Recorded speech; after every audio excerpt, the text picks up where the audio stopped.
Hello, everybody. It is episode 171 of Recotopia. My name is Chris Atkinson, joined by Aaron Dicer. Hidely ho, sudden Kieferino's. And also joined by Jeremy Scott. Hello, everybody.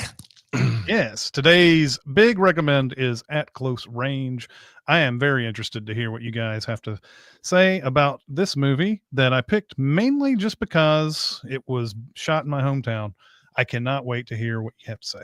Also welcoming chat who are coming here to watch us talk about movies on a Tuesday. Thank you so much for coming out. We appreciate it. Let's start off with our small recommends. And I will kick us off with some more Christopher Walken and Dead Zone from 1983, based on the Stephen King book. Christopher Walken is a guy who gets in a car accident and, as one does, wakes up in the hospital with psychic abilities. The first thing that he does is as a nurse comes in and he touches her arm and he tells her that he needs to save her daughter who's in a burning house. And as, of course, this becomes a big, huge story, he also becomes famous in his town for being able to do this stuff. And so then the cops want to talk to him, and they want to they're like, oh, we've got an actual bona fide psychic. We can actually not do work and have him do the stuff. So they have a serial killer that they have to find. And then this is all culminating in a big showdown with a politician who seems really nice on the surface and seems like he's really good for everybody. But behind the scenes, he is as cold and as calculating as any gangster. And he's played by Martin Sheen. This is a really, really fun movie. David Cronenberg directed this movie. It came out the same year as Videodrome. It's not very Cronenbergian, really. It doesn't have people's arms turning into guns or anything like that type of thing. It seems like his foray into trying to do a big studio movie of some sort and everything. But it's a lot of fun. A lot of fun 80s horror movie stuff in here, and Christopher Walken is great as always in it. So I recommend this one if you haven't seen it. I loved this movie. I watched it yesterday for the first time, and it might be one of my favorite Stephen King adaptations. It's simple and yet it's compelling, right? There's not a lot of the story trying to whip you around and hold things from you and then reveal them and surprise. It's just nope, this guy got in a car accident, and when he touches people, he can see the future, and then it just goes from there. And it's a lot of fun, and I think Walken's really good, and it's a stealth West Wing prequel, which is always interesting. Yeah. My favorite part, I think, is spoilerish, I guess. But there's a moment where he tells a dad that his son is going to die at hockey practice, and the dad's like, "Nope, you're still going to hockey practice." It's like that's how much you love hockey, I guess. Is it, even if you don't believe this guy? Yeah.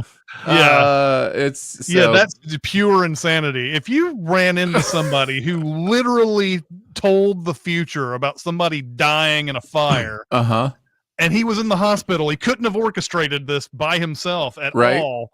Wouldn't you just take that guy's word for it? Yeah. At the very least, better safe than drowning in an ice puddle, I don't know. Right. It was funny, but yeah, I really liked this. This was a lot of fun. I'm glad you recommended it. Jeremy, what do you got? I have a little movie that is actually on my TV in the background right now. Which is coincidentally playing on Cinemax. It's called Love and Mercy. It's from 2015, and it is about Brian Wilson of the Beach Boys. And the Beach Boys are probably one of my all-time favorite bands. I'm the guy who, for 30 years, whenever people are talking about the Beatles and their influence, is over in the corner going, the Beach Boys had just as much influence. And here we get Paul Dano playing a younger version of Brian Wilson, and John Cusack playing an older version.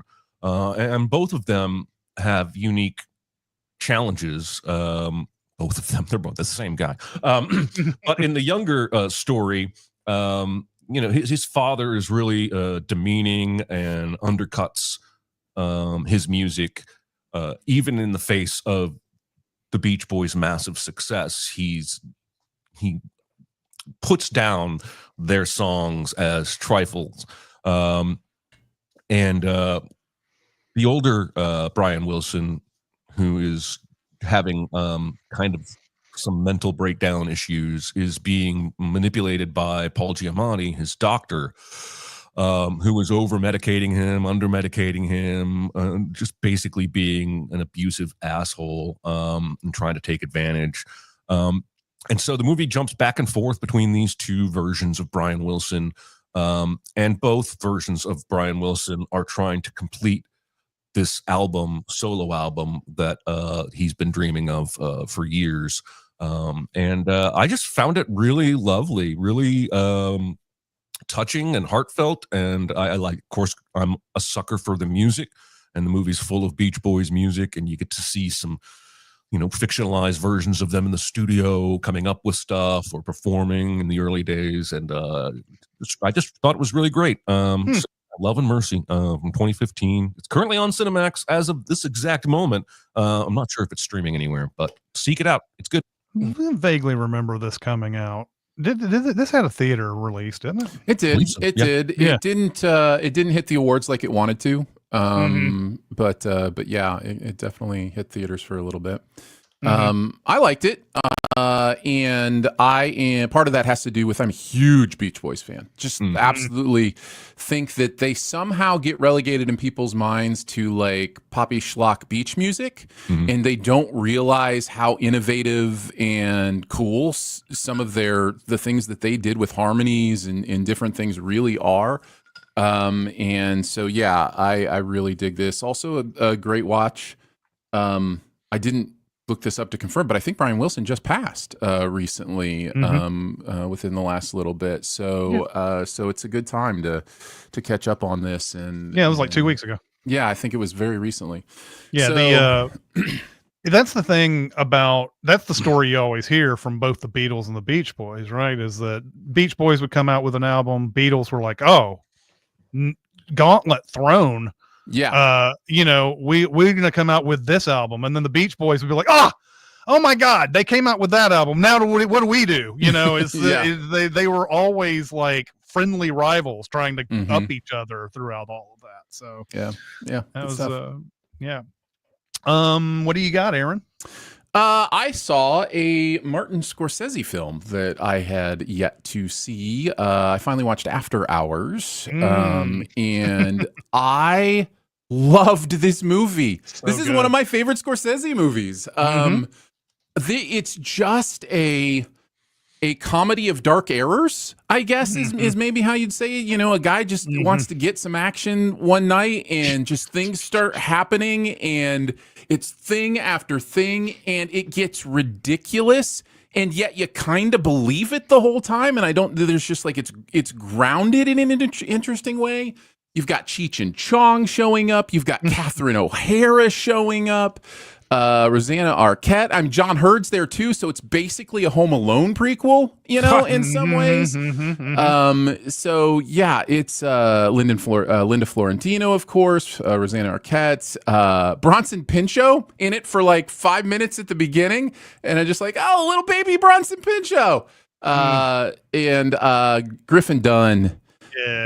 Man, he is so good in this. His energy reminded me a little of David Tennant. Like there's just kind of there's a little bit of hyperactivity to it, but it's always self-aware. It's always, in the moment. Man, I really liked him here, and I had a blast watching this movie. And it's well constructed. I feel like it says what it's trying to say, and by the time you get to the end, you're like, yeah, this is where this ends. What an interesting career that a lot of the big 70s directors had once they got into the 80s. Like Scorsese, you can see just he's kind of continuing what he did in the 70s with King of Comedy, and it's still different, and it's still different. And then After Hours is just like, let's just do whatever. Let's just have some fun. type of thing. And then, then he kind of gets back to, Color of Money and Last Temptation of Christ and all that. But like, you see all these guys like De Palma's kind of like feeling his way through the 80s. He's got, and, anyway, yeah, I would second this. I haven't seen After Hours in a few years, but it's a whole lot of fun, and you just cannot believe Scorsese did this, especially when you are probably introduced to him through Taxi Driver and Raging Bull and Goodfellas and all these movies first, and then you go back and watch this. You're like, he did this? That makes no sense. It doesn't compute. So yeah, highly, I would recommend this as well. So good. All right, let's go on to our big recommend. And today, that is my pick, and it is At Close Range. Let's see. Let's start this off. At Close Range was directed by James Foley, who later did the film adaptation of Glengarry Glen Ross and the last two chapters of the 50 Shades trilogy for some reason. He did a lot of Madonna video. Yeah, it all makes sense. He also did a lot of Madonna videos, and he did a lot of Marky Mark videos and stuff like that back in the day. But yeah, it all makes sense now. You're right. It was written by Elliot Lewitt and Nicholas Kazan, son of Elia Kazan, and the story is based on true events. We start off in the spring of 1978 in a small Pennsylvania town where Sean Penn drives around in a public square, somehow celebrating the Confederacy. Even though I was told the filmmakers made some sort of cosmetic changes to make it look like a Revolutionary War statue, I know what's there, filmmakers. You can't fool me. Sean Penn plays Brad Jr., and he locks eyes with Terry, played by Mary Stuart Masterson. Once he arrives, he's called over by his younger brother, Tommy, played by his real brother, Chris Penn, who claims a man stole his money when he asked him to buy alcohol for him, and he went ahead and bought a bottle of gin with that stolen money. That guy, by the way, is Paul Herman, who many will recognize as an actor who appeared in a ton of Martin Scorsese movies and The Sopranos. Instead of getting into a fight, Brad Jr. decides he'll get on the hood of the man's car and hang on for dear life while he speeds around the square. Eventually, the man gives the $5 back, but Brad's not done. He gets the gin too. After that, Brad has a stare down contest with Terry and her friend Jill, where the person who introduces themselves last wins. Brad then offers Terry some drugs, and she shows she's super cool by taking one of the pills. He decides to go with the "will I see you around here again" method of courtship rather than asking for a number. Movie cuts to Brad Jr. hanging out with his weird friend Lucas, played by Crispin Glover. In walks Christopher Walken, who plays Brad Sr. He asks if she is here, probably referring to Brad's mom. Sr. leaves $300 for his ex-wife. Next, we meet Brad's mom, played by Millie Perkins, and Grandma, played by Sean Penn's actual mom, Eileen Ryan.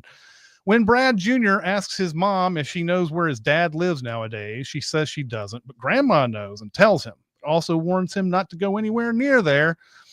Why would you tell him? Why would you tell him where he lives if you don't want him to go anywhere near there? Not long after, we meet Brad Jr.'s stepdad, Ernie, played by Alan Autry, who played Bubba in the TV show In the Heat of the Night. Ernie tells Brad to get a job. When Brad mouths off, Ernie physically removes him from the house. Brad, of course, immediately calls his dad, who is more than eager to help out. Brad tells his dad that he heard that he was a thief, which he denies. Brad Sr. brings him to a house full of what we realize is his crew. One of them is played by David Strathairn. Sr. leaves Jr. with his, I guess, girlfriend, Mary Sue, played by Candy Clark, while all the men, eager to do a job, go outside. It's here that Senior's brother, Patch, played by Tracy Walter, suggests that when Brad Sr. went to prison, his wife started having sex with Ernie, and that's how Brad Jr.'s brother, Tommy, was born. Senior is offended, but keeps his cool and tells Patch not to say anything against the family. Next scene, we find out Brad Sr. lied to us. He actually is a thief. They're at some factory robbing a safe. Patch gets distracted, which is a bad trait for a lookout, and eventually gets kicked out of the gang temporarily. After that, Senior takes Junior to town to a used car dealership next to the Sportliner where my dad used to buy me tennis shoes. Senior finds a car being sold for $5,500 and offers the dealer $5,000 to just drive it around, in effect, laundering money. He then takes it to the dealership across the street and sells the car for $4,600, classifying this transaction as a loan. Brad Jr. and Tommy stand around my future high school waiting for Terry to emerge. He finds Jill, who apparently tells him that Terry is at home, and Brad then goes on a hitchhiking route to find her. At the end of his very successful hitchhiking, he looks under a tree and finds a tin box where there is money and instructions to find Tim Robbins on a beach. Scratch that. He finds Terry out at her house on a farm. Here, he finally gets her number and a kiss before she has to go back into the house. Back at Senior's house, the now unemployed Patch starts dreaming of his own criminal enterprise and invites Junior along, but it's impossible to take seriously. Still, he entertains the idea before we cut to Senior giving Junior a car and telling him to stay away from Patch, who we will see back in the gang shortly after this. Junior wants to make money somehow, though, but Senior doesn't want him to learn the family business. Senior gives Junior some money to take to his mom. The next morning, Senior shows up to pick up not only Junior, but Tommy as well.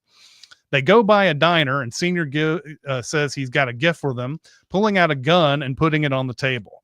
After Tommy plays with it a bit, Senior informs him that this isn't the gift. The gift is that he's going to give them a chance to prove themselves. Then some old associate of Senior's named Lester, played by Jake Dingle, comes by and starts running his mouth about crimes they pulled off and hoping to get more work. But Senior loads the gun and tells him he doesn't want someone who's going to run to the cops after a job. Anyway, Brad Jr. rounds up his friends, including a character played by Kiefer Sutherland, and they start stealing tractors. During a montage of this, Junior gets shot in the face. When he calls Senior about it, he's at a warehouse that is full of stolen items, a hint of the criminal operation he's running. He doesn't want Junior to come around the house or see the warehouse, so he tells him to stay somewhere else, which ends up being his girlfriend's parents' house, where he hopes not to get caught. Of course, this kind of thing can't last, so Junior ends up asking Senior once again to join the crew so he can make real money and afford a place. This involves an awkward scene where Brad and Terry ask the question in front of Senior's crew, who obviously don't like the idea of an inexperienced Nepo baby being accepted into the gang. Senior tells Junior that he can't help him at this time. That said, in the next scene, in a walk through the woods, Senior starts telling Junior about the operation some more, learning how he got to know people who help him and how he's got connections to the cops. In fact, he just got a report that tractor stealing has become such a problem around the area that the cops are really motivated to stop it. So at the very least, no more tractor stealing for a while. Senior is willing to take Junior on some jobs to see how he likes it. And if he accepts, he must fully commit and be forever part of this crime family. His first job is as lookout, which he takes maybe way too seriously, but at least shows he's got the gumption. At a restaurant, the crew notices a detective at one of the tables, and then they see the stool pigeon Lester walking over to sit at that guy's table. Afterwards, Lester's waiting for them outside, hoping they don't get the wrong idea about him sitting at a table with a cop. Brad Sr., knowing Lester is cornered, offers him a job that he can't refuse. During the car ride to wherever, they give him alcohol and drugs. Then Senior asks him what he's talking to the cops about. Lester claims he sold them some untrue information about someone else. He then claims he wants to help Brad Sr. out, which sounds like a bunch of bullshit until he mentions that the cops have brought in the FBI to help him and have a grand jury set up for Brad's operation. Eventually, they pull over and lead Lester into some water where he is drowned. It's here where Brad Jr. knows what kind of man his father is, and they exchange a wordless glance that says everything they need to say. Senior puts his fingers to his lips and gives Jr. a quiet shush. Next, we see Jr. working on a car while Tommy watches, telling his brother that he needs to go into another line of work. He even mentions the murder, but doesn't tell him all the details. Senior comes by and tells him about a job happening later tonight, but Junior refuses. Senior believes he'll come crawling back when he realizes that he can't do anything on his own. Later on, Terry tells Brad that they can move to Montana, where her uncle and other parts of her family live. But before they do that, Junior approaches his buddies about another job, this involving going into a farm supply store and stealing more tractors. And they get caught.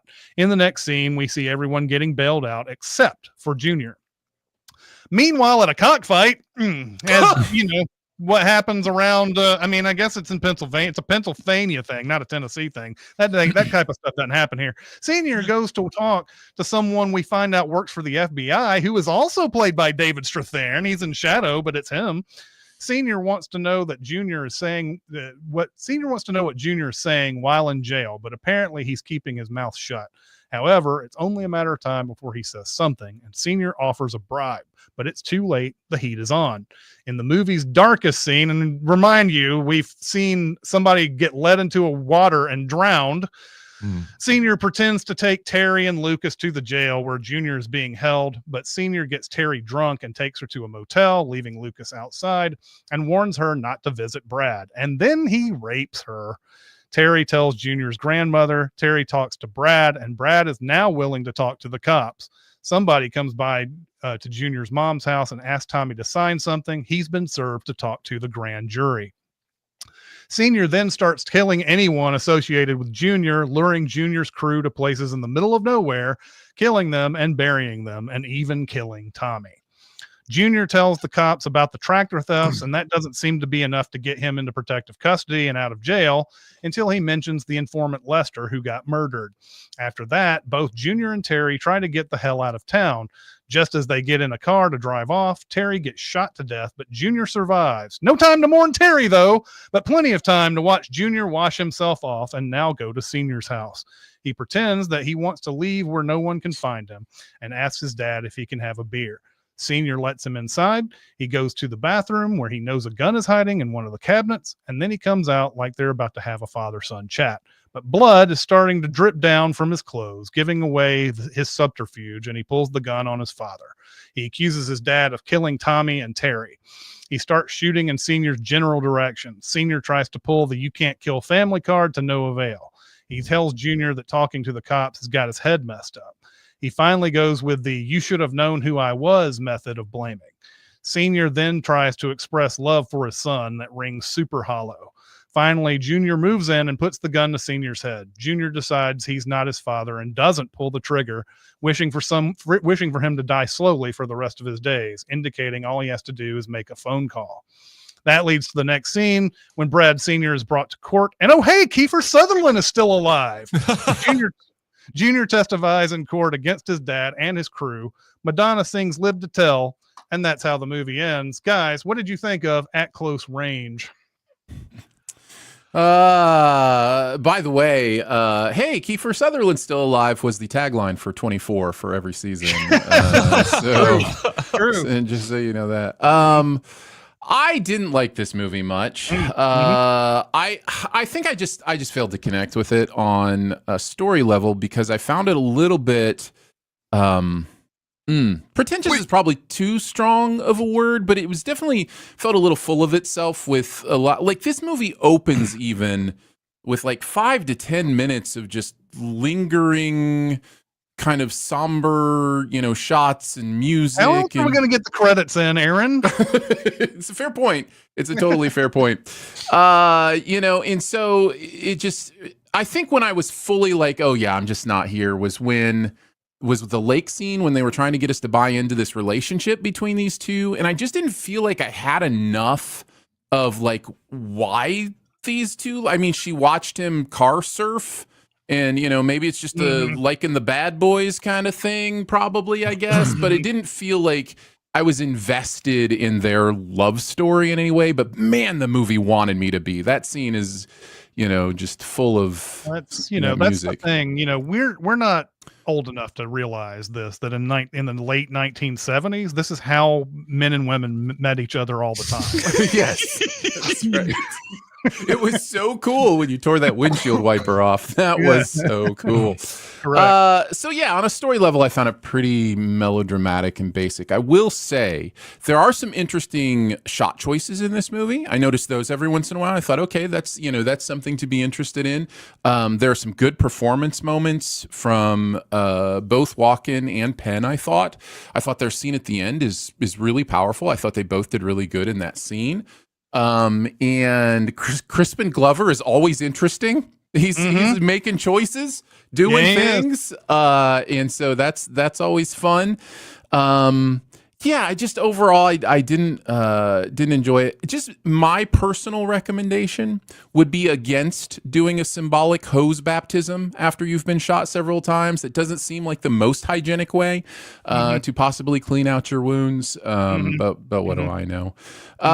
So yeah, overall I found some pieces that I liked, but I just wasn't invested in it, and so it just didn't hit me as hard as I think the movie wanted it to. So yeah. All right. I liked it. It's fair. This movie is Romeo and Juliet meets Drive. This movie reminded me of Drive a lot, and that makes me, I think, understand Drive a little better. And I think Drive is intentionally trying to be an 80s movie with the way it does a lot of vibes stuff, music and wordless action that we just watch set to music. Like you're talking about the opening 10 minutes. I felt like this was a vibes movie, and it hit my vibes the right way 2 days ago when I watched it.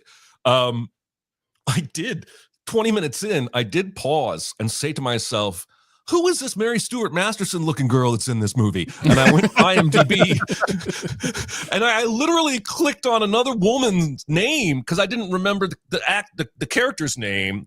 And I was like, no, it's not her. And I went back to IMDb. I was like, oh, it actually is Mary Stuart Masterson.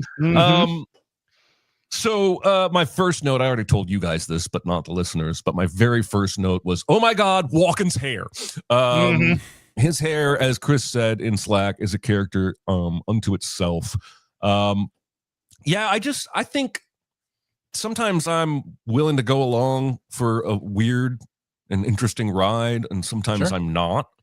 And this time I was. I will say I was shocked by how dark it gets by the end. Like, I thought when they were in the car with the girlfriend going to the jail, quote unquote, I thought they were just going to kill her. And I think the movie wants me to think that because it's kind of the same setup they did with the guy they drowned, where they're like plying him with alcohol and drugs and whatnot. I don't know that it needs to go that dark, but I also don't know if that's part of the based on a true story thing or just that we're in the 80s and that kind of scene was a little more common. I was not expecting, I should have been, after that scene, I should have expected her to die. But in my brain, I'm still so Hollywood wired that I was expecting them to ride off into the sunset together in some jalopy of a car on their way to Montana. So I was double shocked when she was killed. And I have several notes. I'm not going to waste time on them, but it feels like he's shot too many times to really be able to do anything he does beyond the shooting, even getting to the hose and hosing himself down, but then getting to the dad's house. And then when he shows up in court to testify, I was like, what the fuck? He's not dead. Like, my best note is, can you really just stop bleeding from a bunch of gunshots I guess you can. Oh, wait, I guess you can't. That's what I wrote. Anyway, I want to know how many tractors can go missing in a town the size of Franklin before the cops get serious about stopping it, because I feel like that number would be 1, maybe 2. But again, based on a true story, maybe they were running rampant in Pennsylvania, stealing tractors left and right. I don't know. It doesn't seem all that lucrative, but it does feel like he's the biggest criminal in this town, right? Like he's the crime boss of this city. Walken is always engaging to me. He always makes interesting choices with his line deliveries. I could give or take Sean Penn in general. I thought he was fine here. It was just the vibes that sold me here. And I enjoyed it. I'm not sure when or if I'll go back to it. But I was glad I watched it. So there you go. Yeah, I certainly don't think this movie's great. And I think I was expecting a little bit more on this go around. I haven't seen this movie in years. It's been a long time. I think I was expecting a little bit more out of it this time, because the first time I watched it was 30 years ago when a teacher of mine told me that, hey, they shot that movie here and it's not very good. You shouldn't watch it, but blah, blah, blah. And so I ended up, I watched it probably the next day or something, but at that time I was just focused on what can I recognize out of this movie, and still to this day the only thing that I can recognize is the strip of road that they're on when they do the car dealership thing, Page High School, and the Franklin Square. That's about it. And some other stuff was shot in Spring Hill, which is a neighboring town. And so I don't know Spring Hill very well. I don't know Spring Hill in the 80s very well, that's for sure. But that was the reason I watched it. And I maybe watched it one other time since then, before this one, but it's been years and years. So the same effect for watching this movie still holds, though. It's like, I can't believe this is, this is stuff that I used to live in this part of the area and everything and all that. But the true story apparently is really close. Really close. All the things happened except for the confrontation at the very end, with Penn and Walken and everything. Even him getting shot, apparently he got shot a lot and he still was able to survive it. Now he didn't go over to his dad's later and do all that, but he apparently got shot quite a bit, and survived it. And his girlfriend, the real girlfriend, was 15 years old. They decided to up it a little bit, and then she's 16. It's still fucked up, but it's they guess they thought 15 was too young. The story that that comes out of this movie is the scene where Penn is pointing that gun at Walken. Apparently Walken likes to check the guns before any scene and make sure that they're safe. Like, I guess aside from your gun handler guy, he wants to check for himself. But Penn, being Penn, decided to pull an untested gun in the scene. And so Walken reacting the way he is real in the movie. That's such a dick move.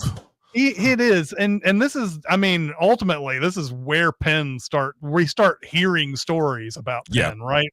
This is like, he's already started to become this, like, I need to do everything intense and I need to be like that. I need to be like Nicholson and whatever. And Penn never did it like Nicholson, though. I think like Nicholson always had some comedy or some lightheartedness to his bad boy image, whereas Penn always was just like, I'm gonna be this just intense bad guy, everything. And even in my real life, and it was all during this time that he got engaged to Madonna and the whole paparazzi. I think he got in a fight with a paparazzi and all that stuff. So he was only 25 years old when this was going on. Yeah, and he's only gotten more Sean Penn as the years have gone on. Like, he's still every bit as intense about everything. I mean, I bet taking a coffee order from him at Starbucks is just, you got to go take a nap afterwards. Mm-hmm. Yeah.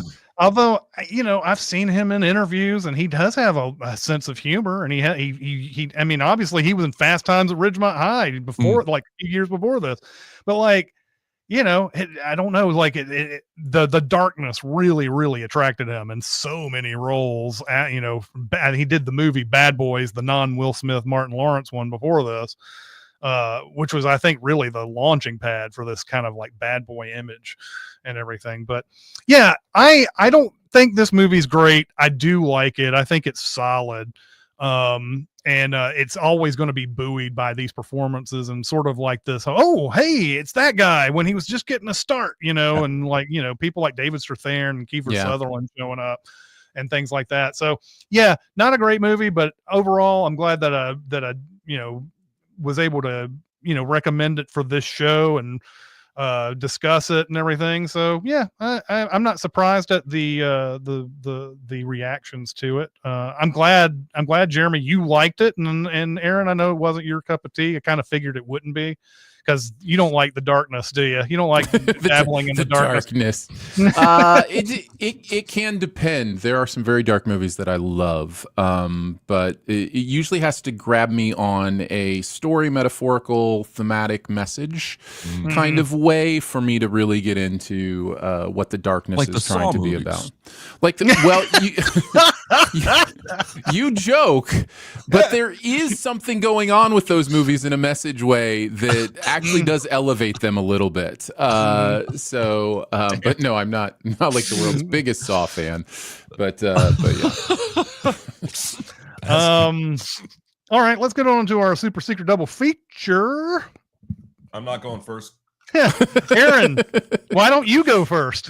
Highly doubt I'm stealing this from Jeremy. I just saw it for the first time this week. We're going to do a double feature with 1931's The Public Enemy. Okay. This is I was watching at close range and had just seen this within the last week or so. I was like, these are really similar films. You've got James Cagney. This Public Enemy is more brother than father son, but the kind of the themes are very similar. The idea of how do you get into a life of crime, how do you fall into that, what are the consequences of that. This movie is surprisingly dark for 1931. I think that's intentional because there's a big message at the beginning of the movie about we are trying to depict a reality that exists in some sections of our country, and in no way are we meant to honor, these hoodlums. I think hoodlums is the word that they use. But it's Jean Harlow, James Cagney, and I didn't love it, but it's definitely one that it has its place in cinema history for good reason, in that it was one of the first of this kind of crime exploration kind of film, and I think it fits well as a double feature. So I went for Public Enemy. It's tough to remember this sometimes. This is pre-code Hollywood too. Sure. 1931 is not that they could get away with anything that they wanted to. Right. But movies like this are the reason why code started to that the conservatives of the world wanted to institute a code. But yeah, if you go back past 1934, you start seeing movies that are a little darker, get away with a little bit more than they did in the next 30-something years. Yep. There you go. Huh, very interesting. Well, my heart wants to give you About Time so that we can bring some light and father-son dynamics that are happy into your world as sort of a yin-yang kind of thing. But my head wants to go with a movie that I didn't enjoy the first time I saw it, even though Aaron did. And Aaron's talking about it, had me watch it again. And we live in time? 3 times. And I like it. And it's Ad Astra. And I think the themes of a son pursuing his father, both literally, but also pursuing his father's affections and not getting it at the very end. It just thematically lines up for me. Nice. And also isn't quite as dark and murdery and rapey and whatnot, but we still get the father-son dynamic themes. And so, yeah, that's what I settled on. I had a list of 8. None of them were from 1931, but settled on Ad Astra. No, that's a good one. I would have never thought of that one. That's a really good like double feature for this. All right. Next week's homework, that's going to be Jeremy's turn. So what do you got for us, Jeremy? Oh, we have so much time for questions this week. Yes, we do. Good thing we prepped. Okay, so I'm going to follow Chris's lead and recommend a movie that was shot in a town I grew up in. And that town does have a square, but it wasn't shot in the square. I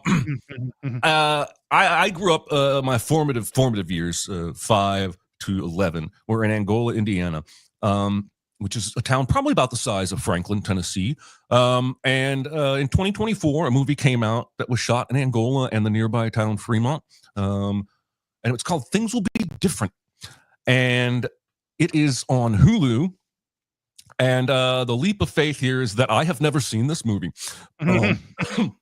So it's like an 80-something on Rotten Tomatoes.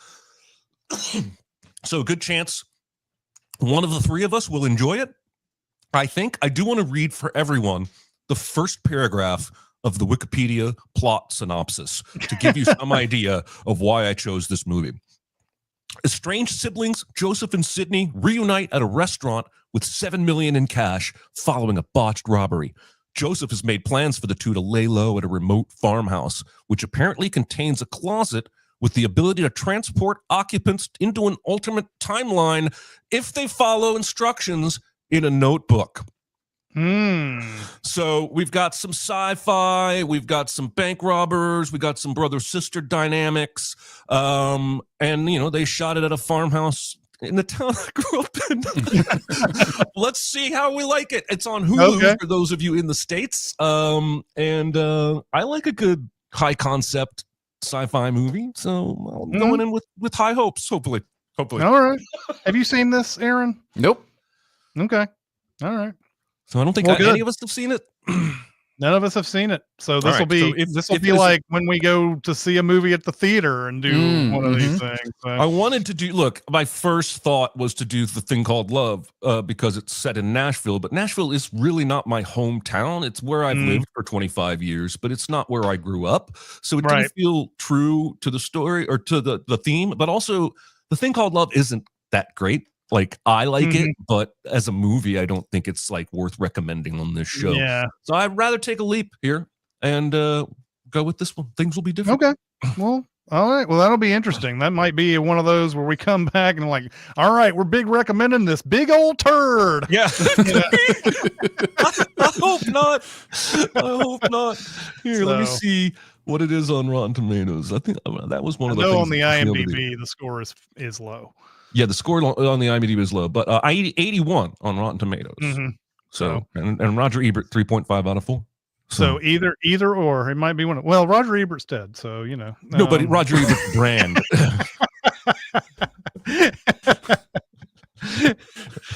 Jeremy has a direct line. That's right. He's still getting the reviews. But he still has a website. They still quote his reviews to him like people who write for the website. Yes, I'm being a smartass. I know. All right. Let's go on to an elongated question and answer section. Let's go. Let's see what do we got here. First question. What movie did you see or hear about too young that caused actual issues in your real life? I'm not sure I have ever had that issue, but and the movie I'm going to bring up is a movie that I've never seen before, but it actually messed with me that there could be something like that out there, and that is Faces of Death. I think most of the stuff in Faces of Death is fake. Like they make it look like it's real, like like they're snuff films almost or whatever. But I don't know. These movies are sort of shrouded in mystery. There's like several of them too, and they were big, huge cult hits. And of course, somehow when I was 11 or 12, I had friends who had seen Faces of Death and were talking about all the deaths that were in these movies and everything. And that kind of fucked with me a little bit, that there were people actually going.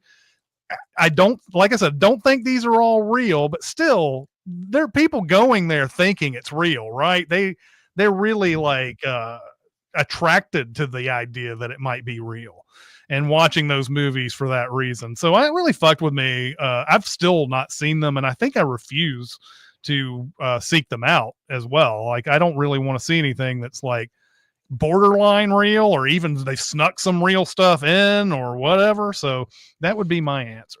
It's a good answer. I remember hearing about that in my early teenage years, and I didn't want anything to do with it.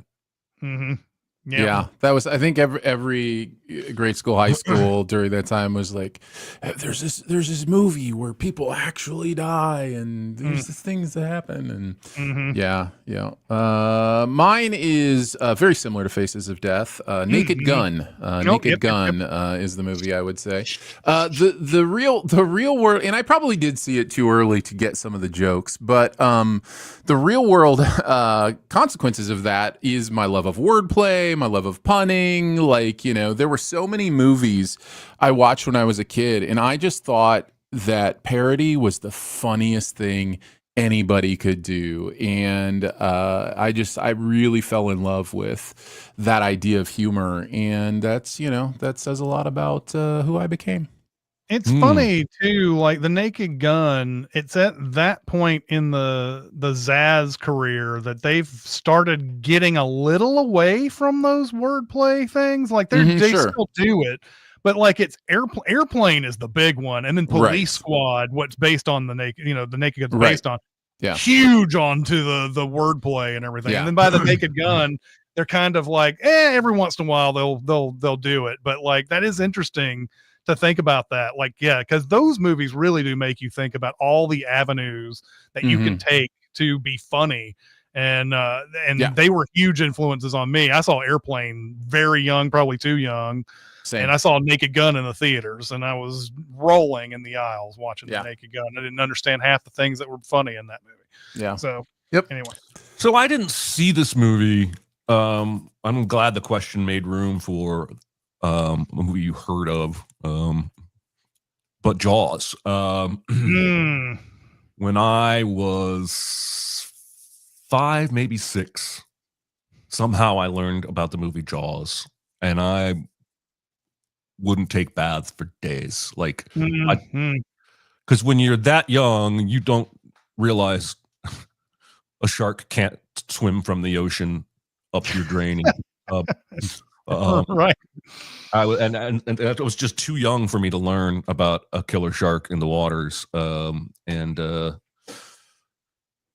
don't do a lot of swimming in open water. I don't go out on boats. I'm 50 now. So yeah. It's no surprise too. I think the what is it? The thing after that movie, like attendance at beaches went way down after Jaws. Oh wow, I'm not surprised. One of those unintended consequences of making a really scary ass movie on the beach is that nobody goes to the beach anymore. You're an embodiment of that little factoid, if it was in fact true. All right, let's go on to the next question. Let's see. What were the movies that roped you in to being a movie buff? And Aaron, go ahead. You're already proving the answer from the first question. It all makes sense. This is not just a joke, but the movie that roped me into being a movie buff is Rope, Hitchcock's Rope. I remember watching it when I was a kid with my mom and just being flabbergasted that you could shoot a movie, all in the same take, and do such cool things. And then, studying a little bit and finding out that you can hide cuts, when you the camera moves across the back of somebody and it gets dark. And then, and just it changed that part of my brain that as to that point had just seen movies is, oh, this is a fun thing to sit in front of and watch, to think of what's happening to create this for me. And I think that transition is kind of, a lot of movie buffs have that, where they transition to, oh, how is the movie made? Who is making these decisions? Why are they making these decisions? How do these decisions influence the story and what it means and how it's making the audience feel? What is the purpose of a one take movie? What does that do to the tension in these conversations? To see a movie all set in the same place over one take, I think made that transition for me as a child to start thinking about what is film, what is storytelling, visual filmmaking. Yep, absolutely. This is not the answer I wrote down in the notes, but this is the true answer. I was 16, 17, and my brother came home from college, and mom and dad were gone. We had the house to ourselves, and he said, I'm going to show you a movie. And we went to the video store and we rented T2, Terminator Judgment Day, whatever the fuck the name of that movie is. And my brother spent half an hour explaining to me the plot of Terminator. Because he wanted me to truly experience the Arnold reveal in T2 the way he had. And so he's like, so Arnold's this evil robot. He can time travel. He's obsessed with killing this one lady back in time. and we'll pick up from here. And that movie blew my mind. Now, granted, this is a time in my life where I'm not allowed to go to movie theaters. I've seen maybe 2 or 3 movies in theaters my whole life at this point. But I had never seen a movie do anything that movie was doing. And at that point in time, the liquid metal, it still holds up pretty well, honestly, but it looked real as hell. Stan Winston, man. And yeah, and the twist there with Arnold not being evil in the second movie did blow my mind. And then, a couple years later, I go off to college and he's there, and I go to movies with him and his buddies, and that was it, man. The fuse was lit, and it started with Arnold. Mine, it comes out of basically when I started working at my first movie theater back in 1993.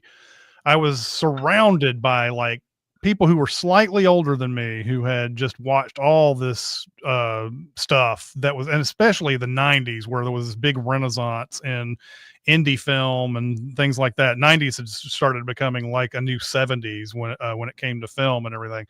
I wasn't quite into it yet until I got to this movie theater and I started wanting to be a part of the conversation. And so Reservoir Dogs and Pulp Fiction, I know that Tarantino is polarizing for a lot of people, but Tarantino definitely made me a movie buff because I watching Reservoir Dogs, I was extremely like, I don't know. I just didn't know you could do movies like Reservoir Dogs and Pulp Fiction until I saw them. Like those were so different from what I had been watching all of my life that I was like, okay, now I realize there's a lot more out there that I would like to go out and explore.